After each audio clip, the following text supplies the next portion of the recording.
The Daredevil's next act, Nick Wallenda preparing to walk on top of the Orlando Eye, a 400-foot spinning observation wheel.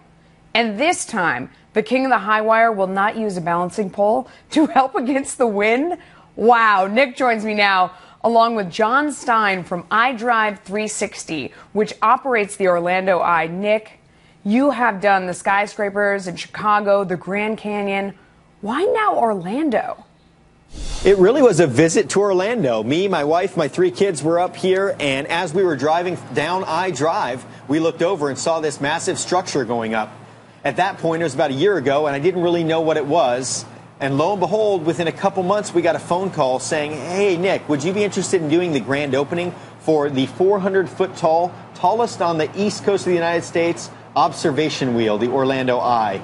And at that point, I got extremely excited. I had eyed or looked at the London Eye in the past and thought this would be an amazing opportunity to do something very unique.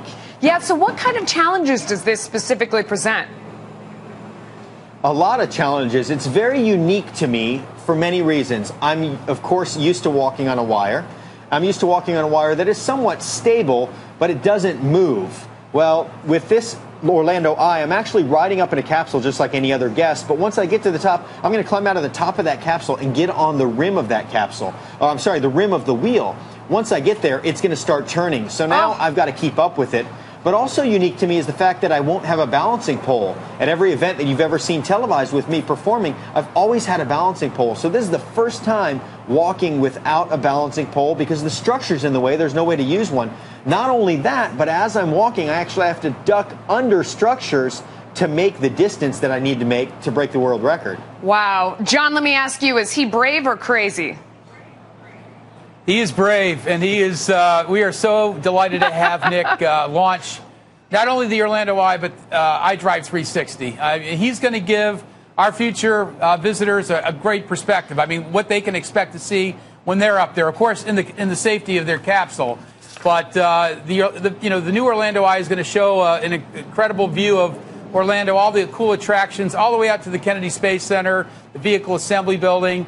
And just a great way to kind of get started on your vacation before you do some of the other things. And we've got other cool attractions, restaurants, and wow. We want your viewers to go out to officialorlandoeye.com for more information and great offers. It looks amazing. Nick, did he say that there's going to be people in the capsules while you're doing this? Well, there won't be many people in the capsules. The actual opening of the capsules will happen in about a week.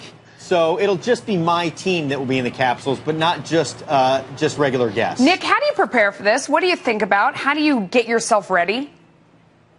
A lot of it is mental preparation. Of course, my whole life has been about balance and training for that. And specifically for this event, I've trained for pacing because now I'm keeping up and walking at a steady pace. Of course, trained without a balancing pole. But the mental preparation is really key to my success. If I get up there and I'm not mentally prepared, if I per se talk myself out of it, there's no way I'll take that first step. So it's important that I meditate, that I visualize myself making that walk weeks in advance, sometimes months in advance, so that I'm confident when I get to the top of this wheel, confident enough to get out and get on that rim and start walking. Gentlemen, wow, thank you so much for joining us. Nick, we will be watching with our fingers crossed, to say the least. Woo.